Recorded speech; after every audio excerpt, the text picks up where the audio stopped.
Hello, I am Miguel and I am a product manager at Google's privacy team. And today I'll talk to you about ways in which differential privacy can protect user privacy and also the ways in which we are sharing our work with the community.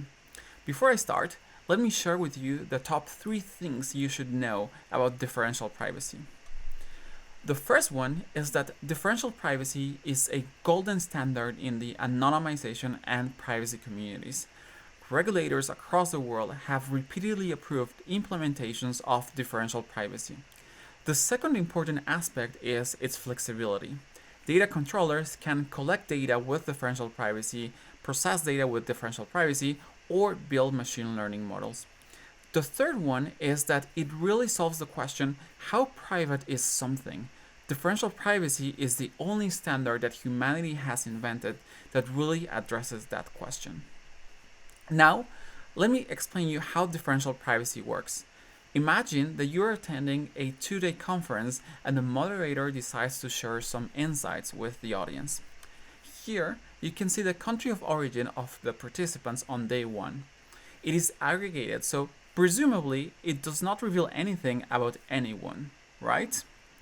And it looks like the top country of origin is Italy, whereas Germany has the least participants and France and Spain are in the middle.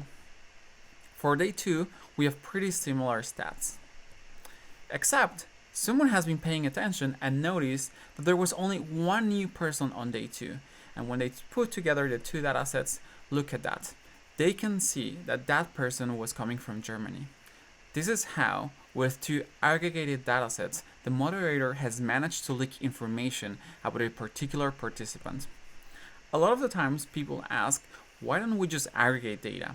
And I hope that the example that I have given you has convinced you that even aggregating data can leak information.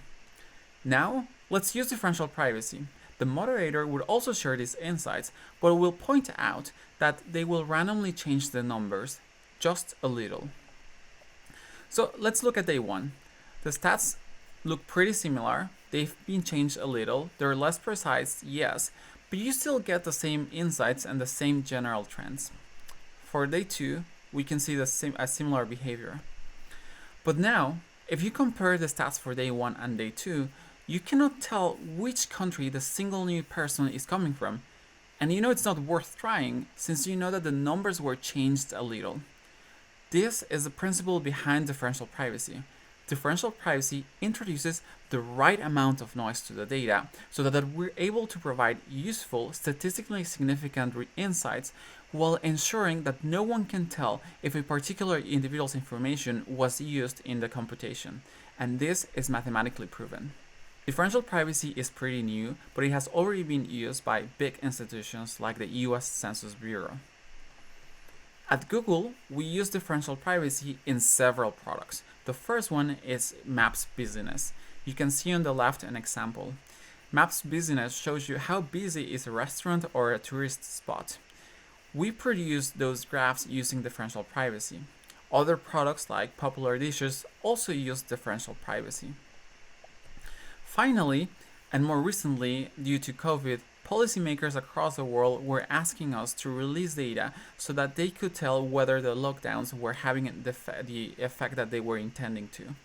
That's why we came up with the idea of the mobility reports.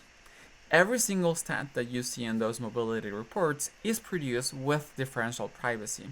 This was Google's first product built with differential privacy from the ground up. Finally, it has taken us years of work and development to get to this point. We know that not every organization has the same ability to dedicate years of development.